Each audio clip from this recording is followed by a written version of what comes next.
साथियों, एक बार फिर से आपका स्वागत है हमारे YouTube चैनल मैथ्स क्लास में, जिसमें हम कक्षा 10वीं के अध्याय 1 बहुपद से प्रश्नावली 3 हल कर रहे हैं। इसमें आज हम हल करने वाले हैं 6वां प्रश्न, जो कि आपके सामने है। -y² + 35y + 156 156। तो ये गुणनखंडन करने के लिए कहा गया है। तो हमारे पास पहला शर्त क्या होता है कि ये पहली वाली संख्या और ये लास्ट वाली संख्या का हम गुणा करके देखते हैं। मतलब यहाँ पर क्या है, संख्या -1 × 156, इनका गुणा करेंगे तो कितना आएगा, -156 156 जो आया है।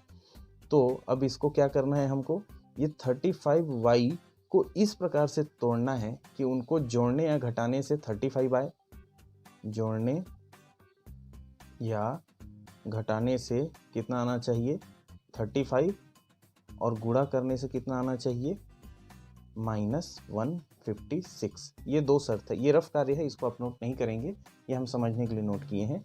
देखिए यहाँ कोई संख्या नहीं है लेकिन माइनस का निशान है, तो यहाँ पर कितना हो गया, -1, और ये 35y y वाला है, और जिसमें y नहीं होता उसको हम लेंगे 156। तो इस तरीके से -1 का 156 से गुणा किए तो ऋण 156 हमको मिला है, -156।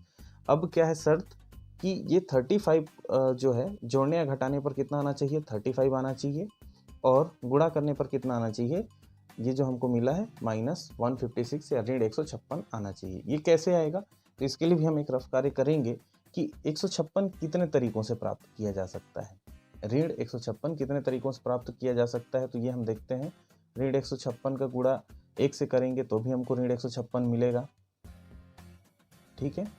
उसके अलावा और क्या कर सकते हैं, हाँ, तो यहाँ पर आप देखते जाइए, इसको हाफ करते जाएंगे तो हमको मिलते जाएगा। ये -78 से 2 का हम गुणा करेंगे तो भी ऋण 156 मिलेगा। ये क्यों कर रहे हैं आगे आपको समझ में आएगा। फिर उसके बाद हम देखते हैं, यहाँ आ जाएगा 52 से हम 3 का गुणा करते हैं तो -156 आएगा। ये माइनस इसीलिए सामने रख रहे हैं। दूसरा क्या हो जाएगा, यहाँ माइनस अपने को मिलेगा 39, इसके साथ हम 4 का मल्टीप्लाई करेंगे तो भी हमको -156 मिलेगा। इसके बाद हम आगे आते हैं 6 से, तो यहाँ पर हो जाएगा 6 से मल्टीप्लाई करेंगे तो भी -156 मिलेगा। देखिए कितने प्रकार से मिल रहा है। और आगे हम देखेंगे, ये 13 से 12 का मल्टीप्लाई करते हैं, 13 का 12 से गुणा करते हैं तो भी अपने को 156 मिलता है। देखिए हमने अभी एक साइड के संख्याओं को ऋण में लिया है क्योंकि हमको ऋण 156 चाहिए, दूसरे साइड की संख्याओं को हमने ऋण में नहीं लिया है। इसके अलावा और अन्य प्रकार से 156 प्राप्त नहीं होगा, इतने ही प्रकार से प्राप्त हो सकता है। ऐसे ही आप किसी और प्रश्न के लिए भी यदि जो भी संख्या ज्ञात करने के लिए कहा गया उनको इसी तरीके से गुणा के रूप में तोड़ के देखेंगे तो आपको एग्जैक्ट मैच मिलेगा। चलिए आगे देखते हैं। इसी को रिपीट हम करेंगे, क्यों करेंगे, क्योंकि देखिए 156 में ऋण 1 का गुणा करने से भी हमको ये जो है बराबर ऋण 156 प्राप्त होगा। चलिए इस साइड में अलग ही कर लेते हैं, -156। वैसे ही 78 में जब हम ऋण 2 का गुणा करेंगे तो भी हमको ऋण 156 मिलेगा। फिर वैसे ही 52 में जब हम -3 का गुणा करेंगे तो भी हमको ऋण 156 मिलेगा। वैसे ही 39 में भी करेंगे हम। समझते जाइए हम क्यों ये कर रहे हैं, क्योंकि देखिए अभी इसके पहले क्या था, हमने इस पर वाली संख्याओं को ऋण में लिया था, अभी इस साइड वाले संख्याओं को ऋण में ले रहे हैं। ये दोनों प्रकार से करना पड़ेगा क्योंकि हमको ऋण 156 चाहिए। यदि धन वाला चाहिए रहता, धनात्मक संख्या चाहिए रहता तो ये करने की आवश्यकता नहीं होती। खैर अभी यहाँ पर हमने कर लिया। अब ये क्यों किया है, क्योंकि जितना ज़्यादा संख्या हम करेंगे उतनी ही ज़्यादा संभावना होगी कि किसका जोड़ी बनाए। अब देखिए इन्हीं संख्याओं में से हमको ऐसी संख्याएं चुननी हैं जिनको जोड़ने या घटाने से 35 आना चाहिए। तो देखिए ऋण 156 और 1, इन दोनों को यदि हम लेते हैं तो ऋण 156 और 1 से उत्तर हमको क्या मिलेगा, ऋण 156 धन 1। तो यहाँ पर कितना आ जाता है, 155। तो ये ये वाला हमारे काम का नहीं है।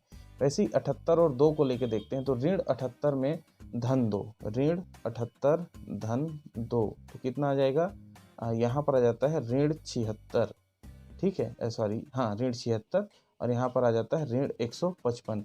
तो इस प्रकार से ये हमारे काम का नहीं है। हम इसको भी देखते हैं, ऋण 52 धन 3, तो यहाँ पर ऋण 49 मिलेगा। यहाँ पर है ऋण 39 धन 4, यदि हम करते हैं तो यहाँ पर ऋण 35 हमको मिलेगा। जो कि हमारे काम का नहीं है। हमको धन 35 चाहिए, 35 चाहिए। तो इससे हमको एक आइडिया मिल गया कि जब इसको हमने ऋण लिया और इसको हमने धन लिया तो ऋण 35 आ रहा है। तो इसको यदि हम लेते हैं 39 में ऋण 4, तो 39 में से 4 जाएगा तो कितना आ जाएगा 35। तो इस प्रकार से हमको अपना एग्जैक्ट मैच मिल गया कि इस संख्या को हम किस रूप में तोड़ेंगे, 39 और ऋण 4 के रूप में तोड़ेंगे। तो ये एक रफ कार्य था जिसके माध्यम से हमको पता चला कि 35 कैसे प्राप्त किया जा सकता है। 39 में 4 को घटा के 35 प्राप्त किया जा सकता है और इन दोनों को गुणा करने से कितना मिलता है, 156, ऋण 156 मिलता है। इसलिए हमने इसको चुन लिया। अब आगे हल करते हैं। अतः वो रफ कार्य था, उसको हमने अभी मिटा दिया है। आप अपने से रफ कार्य करके देखेंगे और अच्छा, जिसको नहीं समझ में आया होगा रिवाइंड करके वो देख सकते हैं।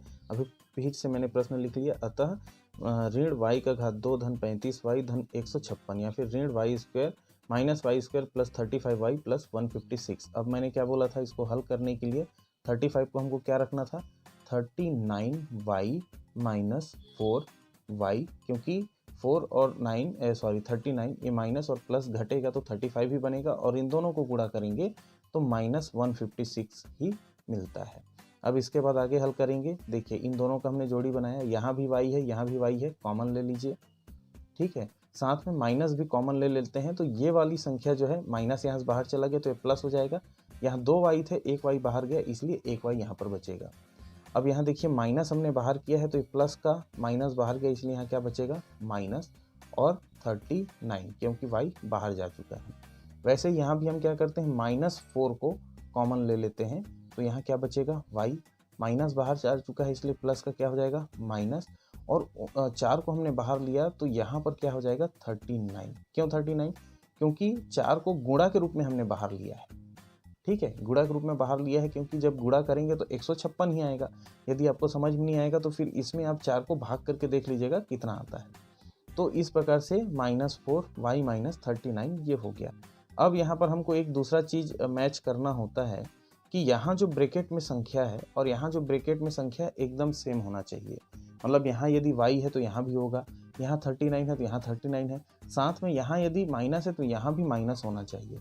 यदि यहाँ प्लस है और यहाँ माइनस है, या फिर यहाँ माइनस है यहाँ प्लस है, तो फिर ये हमारा सही उत्तर नहीं होगा। आपको चेक करना है कि एग्जैक्ट एकदम सेम होना चाहिए। अब सेम हो गया तो हमने क्या कर लिया, y माइनस 39 को हमने एक बार लिख लिया 2 बार की जगह पर। अब बचा है उसको एक बार लिखेंगे तो यहाँ पर क्या बचा है, माइनस y, यहाँ पर -4। अब इसमें एक और काम कर सकते हैं, चूँकि यहाँ दोनों जगह पे माइनस है उसको हमने बाहर निकाल दिया तो ये y माइनस 39 तो पहले से था, यहाँ से हमने सभी माइनस को बाहर निकाल दिया तो ये क्या बन जाएगा, प्लस। तो ये आपका हो जाता है उत्तर -y माइनस 39 y प्लस 4। ये होता है इसका गुणनखंडन। थोड़ा सा लेंदी है, समझने की बस आवश्यकता है, प्रैक्टिस करेंगे बिल्कुल समझ में आएगा, फिर उसके बाद बिल्कुल आसान हो जाता है, बिल्कुल भी कठिन नहीं है और इससे घबराने की तो आवश्यकता बिल्कुल नहीं है। मैंने आपको रफ करके बता दिया है। जहाँ समझ में नहीं आएगा रिवाइंड कर लेंगे, कुछ सुझाव होगा कमेंट करेंगे। तब तक अपना ख्याल रखिए, स्वस्थ रहिए, मस्त रहिए और गणित बनाते रहिए। धन्यवाद।